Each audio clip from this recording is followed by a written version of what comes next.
Hello, everyone. Welcome back to Make Podcasting Great Again. We're proud to introduce to you episode number 5, the first initial power rankings. Unfortunately, my co-host, the beautiful and sexy Gavin Alexander, could not be here today, so we are without our music. So we'll just jump into who's here today. To my left, you will see Mr. Jacob Katzenberg, aka KatzPom, and below us, you'll see the blonde-headed Drew Malin. You want to tell us about that haircut, Drew? Yeah, I bleached my hair. Well, there you go, and there you go. He's an enigma, folks. And I've transcended into the next wavelength of fantasy football thought. We'll need it this is what happened to my head. You'll definitely need it, especially after seeing these rankings, bro. But without further ado, I've introduced the enigma and the man. And man will tell us what the video is about today. So this is going to be the KatzPom Power Rankings, the debut of the KatzPom Power Rankings. Let's go. Let's go. So we're going to get ready to do this here. I've got my screen shared. Let's see what we got here. I'm ready. Okay, here. Slideshow. So before you get started, I'm trying to remember. I know you had Colby, who came in second, initially ranked 13th last year. That was a big miss. Yep. But do you remember what you had? T-Cam? Right. T-Cam in the I had him up there. I think he was like 3 or 4 last year. Well, I'll tell you what, you start, and when we get to T-Cam, I'll tell you next. Okay. I'll look for it.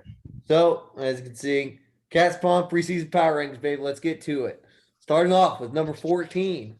Podcast very own, Drew Malin. We got him all the way down at 14. As far as strengths, what I got, I mean, Clyde Edwards-Helaire is going to be a strength of Drew's team. But was it really worth the keeper? I mean, it was a dude with second-round value, clearly second-round value. I mean, he's going in the 20s in pretty much every mock draft. It was worth it. And okay, it was worth it, he says. But other than that, Drew went ahead and took Darren Waller. I love Darren Waller this year. I think Darren Waller is an absolute stud this year. There is just no clear competition as far as other receivers sharing. Like, he's going to get a ton of targets. He got a ton of targets last year. For some reason, John Gruden loves throwing the ball in the red zone. Those targets are going to be going to Darren Waller. Darren Waller's primed to have a monster year. I think I honestly, if I were to predict, I would say he finishes as the best tight end in fantasy. I'm going to say this right now. Drew, right below me, bastard, because I was going to take Darren Waller. I think everyone with have a brain was going to take Darren Waller. So you're an asshole, Drew. I'm glad I got him. But on top of that, Marquez Callaway, I think Drew took him late and was kind of ahead of the curve on that. And Marquez Callaway is a dude. I think he's primed to be the second target on that team right now. He could be the first. He might be the top target right now. For a while. Not a great receiving core, not a lot of sample size there, but he's gonna have a role in that offense. And obviously he took Cooper Kupp from last year. Cooper Kupp is always gets a ton of targets. And he's got Matt Stafford throwing him the ball instead of Jared Goff this year. So he should have a big year as well. Big plus. Weaknesses though. Through Jarvis Landry, I don't know if you've seen Jarvis Landry's numbers. He's not a guy you want to start in standard league fantasy football. He's just not. Like, he's decent in like PPR and stuff, but yeah. Well, good thing I have Evan Ingram on my bench. Jarvis loves to be good from about weeks 12 and onward. We'll go about for 10 points a game or something, but he's not, as a former owner, he's not very good at the beginning of the season. Yeah, and then obviously starting Raheem Mostert, the most injury-prone of the 49ers backfield. That's just a complete clusterfuck right now. We don't know what's going to happen with that. I mean, they got dudes like Trey Sermon get carries. Jermichael Hasty's going to have a part of the offense. It's like a running back by committee with like 10 running backs. Like, that's just a lot. And then virtually no depth.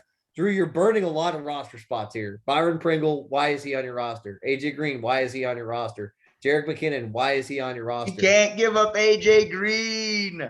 He can't do it. He's addicted to AJ Green. That does it for Drew's team. I know we kind of spent a little bit long on this one, but I mean, he's a member of the podcast, so Let Drew, me just would you say a like few to defend things. your team? yeah. Let's Yes, hear I it, Drew. would.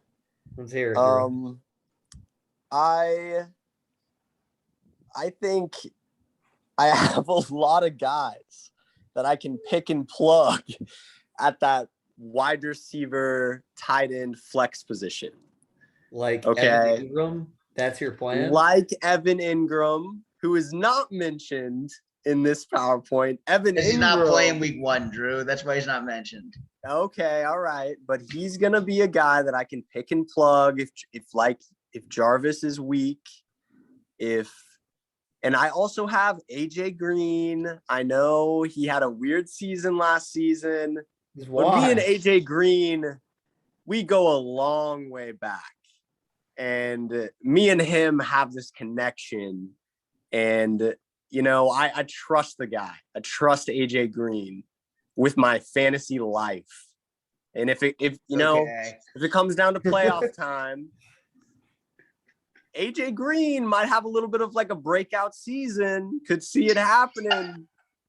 Okay. You know, No offense. That's kind of like my X factor. AJ Green is my X factor. Two things. Can a receiver break out after they've already been a top 5 to 10 receiver in fantasy?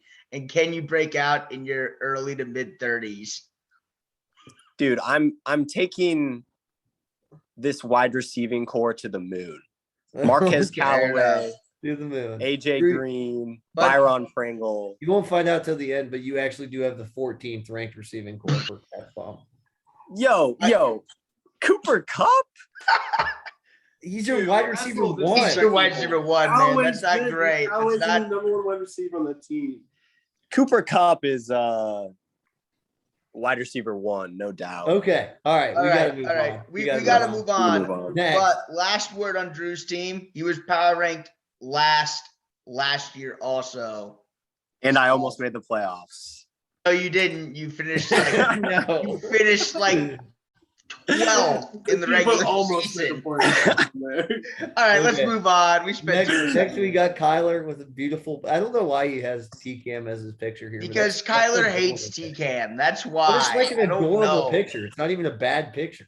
I know. Whatever. But his strengths are Alvin Kamara, Lamar Jackson, I guess, and Amari Cooper, I guess.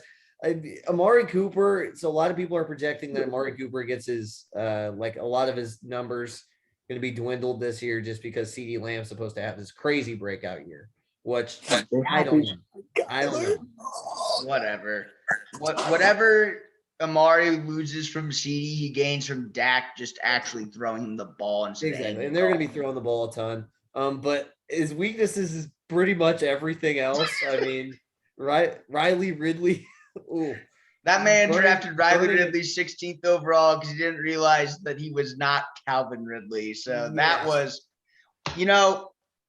one quick thing. We kept saying he got the keeper at 13 with Alvin Kamara, and we said, oh, you can't fuck this up. You get Alvin Kamara at 13. And they picked Riley Ridley at 16 like a fucking idiot. Yeah. But yeah. Riley Ridley didn't even make the roster, not currently on the neutral team. Bob Tunyon is touchdown regression is inevitable. I mean, he's not going to catch what did he catch last year? Like 12, 14 touchdowns? A lot. Something like that. That's just not going to happen this year. Jamar Chase has been so bad in the preseason. And I was high on Jamar Chase early on, but the way Kyler's team is stacked up, he's going to need Jamar Chase to be good fast. And then he's just got lots of guys with super low floors. The floor on Ronald Jones is having his job taken. The floor on Jalen Reagor is being a draft bust. Floor on Ruggs is horrible. I mean, just pretty much the same thing as last year. Mark Ingram is awful. Juwan Johnson, I don't even know who Juwan Johnson is. He's the wide receiver tight end convert. They're trying to do a Jimmy Graham with him. Okay, so they got him, and then Seattle defense. I don't know why Seattle defense is on there. Even Jalen Hurts, I'm super low on this year. So yeah, that's Kyler's team is like okay in his top three, and the rest of it's just very, very not palatable. I don't know a better way to describe that. It's just he doesn't have like very much outside of his top three. Yep. But next we got coming in at number 12. We got Austin Davis, Mexican tap water, if you will. But we got strengths. I mean, I think Keenan Allen, Chris Godwin, Saquon Rodgers is a solid top 4. Also expect Elijah Moore to eventually be a guy that's probably in his lineup starting. I think starting him right now even. And best defensive strength of schedule. If you look at Tampa Bay's schedule after the first week, after going against Dallas, is like supposed to be one of the top flight offenses. It's not great. Other than that, doesn't he also have? I don't know what his second tier defense is. I'm looking it up right now. I was looking at their schedule too, but they've got a lot of favorable matchups in there. So he's going to get a lot of points out of his defense. Giants. And he's got kicker 1, baby. Kicker 1. He's got Justin Tucker. So can never go wrong with Justin Tucker. But outside of that, some weaknesses.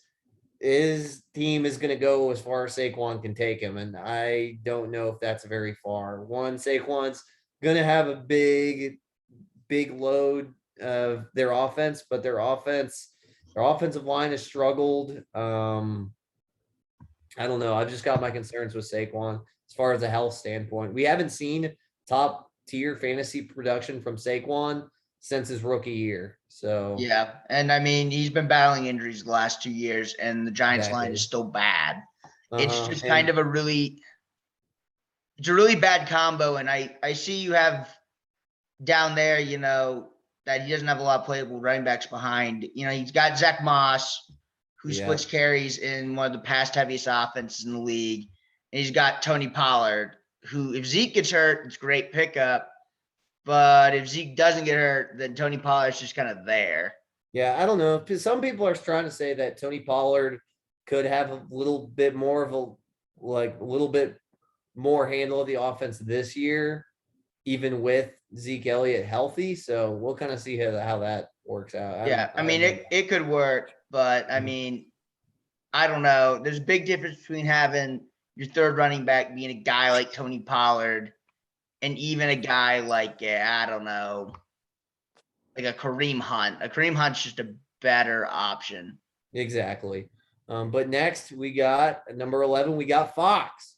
There it is. On Fox's team. I think the thing is his wide receiver room is looking really nice. I mean, AJ Brown, assuming AJ Brown has 2 functioning knees, his wide receiver room is very, very good, amongst the top in the league. Travis Kelce and the football team defense, those 2 combined are going to put up some monster weeks this year. So, I mean, but the thing is, he is kind of banking on his wide receivers being elite, his defense putting up points pretty much every week, and Travis Kelce being just as consistent as he has been the last 3-4 years. So Miles Gaskin, just not going to mention his name.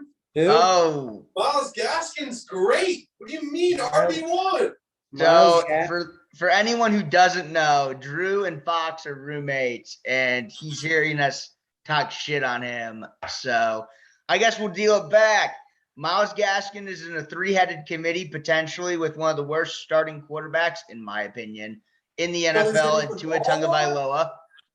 Nyheim Hines is good as the receiving back for the Colts, but he's fairly inconsistent.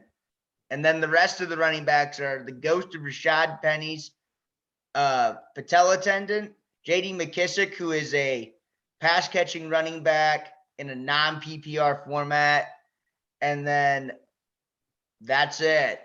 Yeah. So worst running back room in the league, in my opinion. There is absolutely no way Fox beats me week 1. I just want to put that out there. There's the Drew Malin. My team just matches up at every position with his. In fact, his running back core is fucking terrible. Yes, no, his running back core is the worst. He's going to get 5 combined points from his running backs. Yeah, and pretty much all of Fox. I noticed this when I was going through teams. All of Fox's buys are weeks 13, 14, and 9.